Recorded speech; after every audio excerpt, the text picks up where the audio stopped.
Bonjour bien-aimés de Dieu, j'espère que vous allez bien depuis chez vous par la grâce de Dieu. Alors, moi c'est Aurel Mayamba. Merci à l'équipe Maël et Or pour cette initiative, celle d'apporter la parole de Dieu partout dans le monde. Que Dieu vous bénisse abondamment. Sans plus tarder, nous allons lire la Bible. Nous sommes dans le livre des Philippiens, chapitre 2, verset 3. La Bible dit « Ne faites rien par esprit de parti ou par vaine gloire, mais que l'humilité vous fasse regarder les autres comme étant au-dessus de vous-même. » Je préférerais que nous puissions encore les relire dans la version parole vivante pour nous apporter plus de lumière. La parole vivante dit « Ne faites rien pour passer devant les autres ou pour que les autres vous admirent. Cela ne vaut rien. Au contraire, soyez simples et pensez que les autres sont plus meilleurs que vous. » Bien-aimés dans le Seigneur, dans ces peu de minutes, j'aimerais que nous puissions parler sur l'humilité. C'est quoi l'humilité en fait? Et je n'aurai pas d'autre définition à ajouter que celle que la Bible a déjà donnée. L'humilité, c'est le fait de voir les autres ou de considérer les autres comme étant au-dessus de vous. Ici, on est en train de parler de la comparaison. Quand la Bible dit comme étant au-dessus de vous, ça ne veut pas dire forcément qu'ils sont au-dessus de vous. Mais ça veut justement dire, toi, tu dois les considérer comme ils sont plus que vous, comme ils sont plus meilleurs que vous, afin de vous aider à vivre une vie saine, une vie calme et une vie de paix au sein de la communauté. La plupart des gens aujourd'hui, nous faisons des choses par esprit de parti parce qu'on n'est pas humble, parce que Maël est Org a fait, moi aussi de mon côté je dois faire, mais pourtant Maël est Org a ses performances que moi je ne pouvais pas peut-être atteindre. Pourtant moi je dois apprendre au pied de Maël et Org pour me perfectionner ou pour améliorer. Mais par orgueil, nous faisons des choses qui ne perfectionnent pas, qui ne s'améliorent pas justement parce que nous sommes remplis d'orgueil, parce que nous voulons être admirés, parce que nous voulons nous revêtir de la vaine gloire.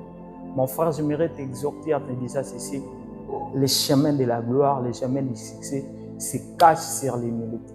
Être humble, ça ne veut pas dire être moindre. Être humble, ça ne veut pas dire être petit. Le contraire, c'est le comportement des grands. Chaque grand est toujours humble. Preuve en est, Jésus s'est humilié, la Bible le dit bien, il s'est humilié jusqu'à accepter la mort de la croix. Et écoutez ce qui s'est passé comme récompense. Et Dieu l'a souverainement élevé et lui a donné le nom qui est au-dessus de tout nom. Si aujourd'hui nous citons le nom de Jésus et les démons tremblent, c'est parce que Jésus a accepté de mourir à la croix, de rester à moitié nu, afin que nous puissions avoir le salut. Et Dieu lui a récompensé. Or, si nous lisons encore dans Proverbe, nous verrons que la Bible est en train de dire l'humilité élève une personne, soit l'orgueil rabaisse une personne en quelque sorte. J'aimerais te dire ceci, restons humbles. On ne vit pas dans une compétition. Ça ne veut forcément pas dire c'est l'ami a fait que toi aussi tu te sens obligé de le faire. La Bible dit ne faites rien pour passer devant les autres. On n'est pas dans une compétition. Nous sommes dans une vie où il y a des fois il faut se rajouter, où il y a des fois il faut se perfectionner. Il y a aujourd'hui des choses que nous faisons par précipitation justement parce que nous sommes moins humbles, parce que nous sommes orgueilleux, remplis d'arrogance. Nous nous apprenons pas près de nos pères comme il se doit, parce que nous sommes tellement pressés que les autres aussi puissent nous voir que nous pouvons aussi faire comme eux. Restons humbles, restons humbles, restons humbles. J'aimerais t'exhorter mon frère. Ça ne veut pas dire que si tu es humble, les gens ne t'humilieront pas. Certainement parce que tu es humble que les gens t'humilieront encore. Jésus était humble, là c'était la mort de la croix et pourtant il avait le pouvoir d'appeler les 12 légions des anges pour combattre pour lui. Mais il n'a pas fait l'accepter la croix. Mais imaginez une personne qui a déjà accepté l'humiliation, une personne qui s'est rabaissée, enfin de prouver ce qu'il est humble. Les gens continuent encore à lui injurier, à lui cracher dessus et à lui chicoter. Mais aujourd'hui, nous citons Jésus-Christ comme étant le roi des rois. Mon frère, ma sœur, le niveau que tu veux atteindre, tu l'obtiendras beaucoup plus si tu es humble. Dieu accélérera ton ascension si tu es humble, si tu sais comment se rabaisser, comment voir les autres comme étant au-dessus de toi. Et j'aimerais finir pour te dire, avant de prier pour toi, pour te dire, l'humilité, ce n'est pas que les autres te dépassent. Ça ne veut pas dire aussi que les autres sont plus meilleurs que toi.